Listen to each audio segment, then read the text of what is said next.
ঢাকায় পা রেখে বাংলাদেশিদের খোঁচা মেরেই বাফুফেতে নিজের যাত্রা শুরু করেছেন জার্মান আমেরিকান কোচ থমাস ডুলি।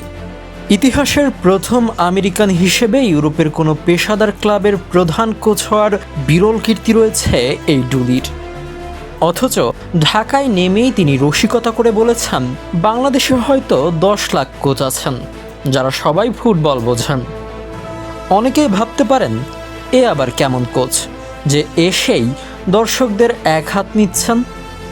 তবে তার অজানা ইতিহাস জানলে যে কেউ চমকে উঠবে। জন্ম জার্মানিতে হলেও 31 বছর বয়সে তিনি সুযোগ পান আমেরিকা জাতীয় দলে।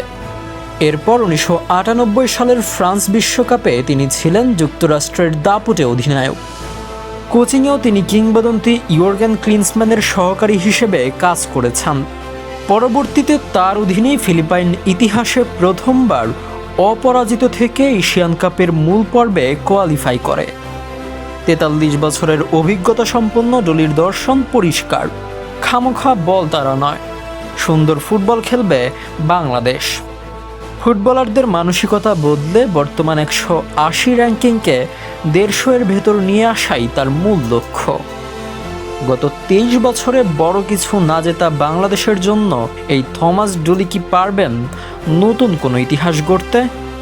সেটাই এখন দেখার বিষয়।